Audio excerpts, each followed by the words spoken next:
Assalamualaikum warahmatullahi wabarakatuh. Anak-anak, untuk pertemuan kali ini kita sudah sampai pada bab 2 atau chapter 2 di dalam buku kalian yang kalian dapat yang dipinjam dari sekolah. Di bab kedua itu berjudul Why Don't You Visit Seattle? Nah, di sini akan kita bahas ketika kita mengunjungi suatu daerah atau suatu tempat, apa yang harus kita lakukan atau apa yang tidak boleh kita lakukan, atau perintah atau larangan ketika kita mengunjungi suatu tempat. Untuk lebih jelasnya, mari kita bahas lebih dalam. Nah, sebelum kita bahas, kira-kira what words come into your mind when you hear vacation? Kira-kira kata apa yang muncul dalam pikiran kalian ketika kalian mendengar kata berlibur? Ada yang berpikir atau langsung dalam pikirannya pantai, relax, atau mountain atau pegunungan. Nah, di sini banyak sekali orang ketika mendengar kata vacation itu dia bisa berpikir liburan untuk bersenang-senang, liburan ke pantai, liburan ke gunung, dan lain sebagainya. Nah, itu adalah sekilas awalan dari pelajaran kali ini. Untuk selanjutnya, kita langsung saja ke materi. Nah, di sini ada judul If Conditional Followed by Imperatives or Suggestion. Ketika pengandaian diikuti imperatif. Imperatif adalah kalimat perintah, suggestion adalah saran. Nah, di sini ada contoh dialog. Saya akan membacakan dialog ini. Hai Anneke, I'm going to backpack to Singapore for 3 days next holiday. Do you have any suggestion? You have ever visited Singapore, haven't you? Well, the most important thing is that if you visit Singapore, don't litter, otherwise you will be fined. Second, if you would like to visit its tourism attraction, please prepare your stamina. Why?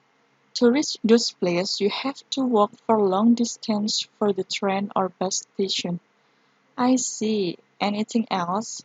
Yes, if you are going to explore the country by public transportation, buy a Singapore tourist pass.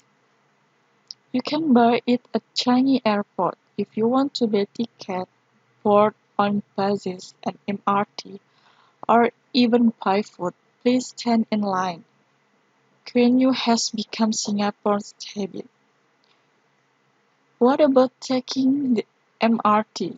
If you want to board the MRT, you have to queue on the edge of the entrance gate. If the train is crowded, if you better stand up, although 2 seats on every row are vacant. These reserved seats are for elder or disabled people. Thank you for reminding me of this. It's very important. Dari kalimat ini ada beberapa kalimat yang menunjukkan if conditional followed by imperative or suggestion yang dicetak dengan warna ungu ini adalah contoh dari kalimat perintah. If you visit Singapore, don't litter. Jika kamu mengunjungi Singapura, kamu jangan membuang sampah sembarangan. If you'd like to visit its tourism attraction, please prepare your stamina. Jika kamu mengunjungi tempat wisata di sana, siapkan staminamu. Kemudian, if you are going to explore the country by public transportation, buy a Singapore tourist pass. Jika kamu ingin mengelilingi kota dengan transportasi publik, belilah kartu perjalanan Singapura. Di sini juga ada lagi, tapi saya lupa untuk memberikan warna ungu.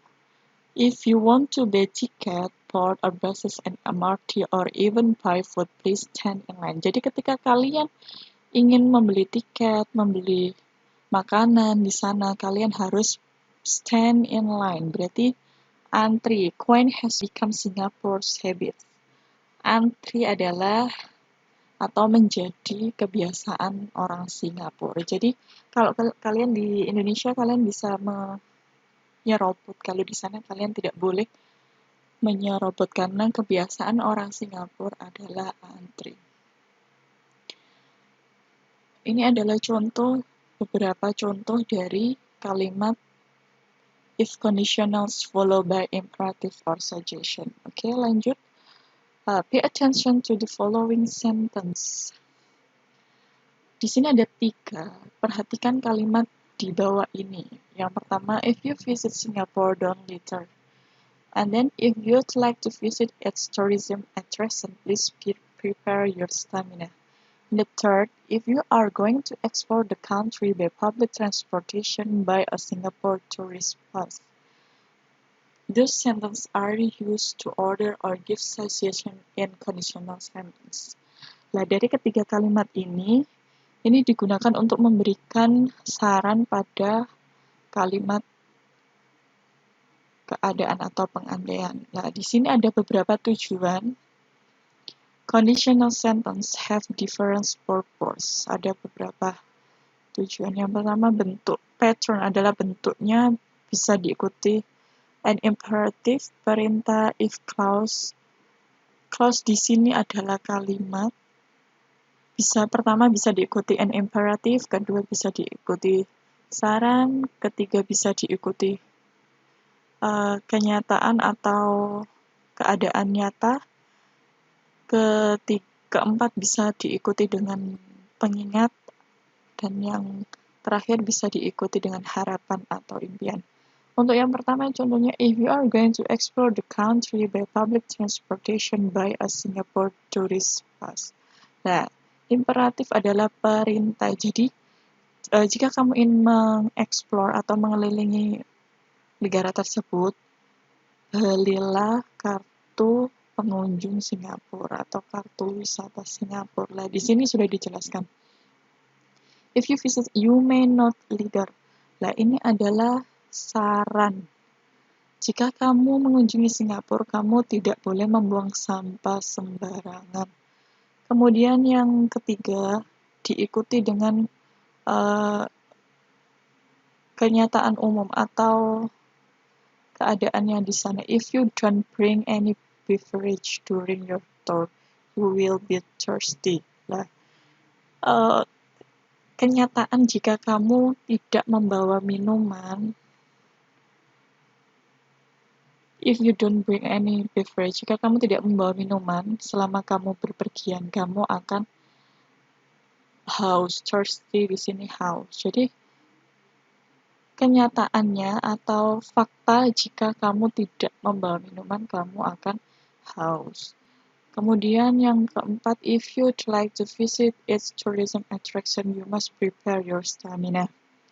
Sebagai pengingat, jika kamu ingin mengunjungi wisata di sana, kamu harus menyiapkan staminamu atau daya tahan tubuh kamu. Kemudian yang terakhir, if you have spare money, you can buy delicious chocolate as souvenirs. Harapan, jika kamu memiliki beberapa uang, kamu bisa membeli beberapa coklat yang enak sebagai oleh-oleh. Nah, jadi kegunaan dari if clause di sini banyak sekali. Bisa diikuti dengan perintah, saran, fakta, sebagai pengingat, kemudian sebagai mengungkapkan suatu harapan.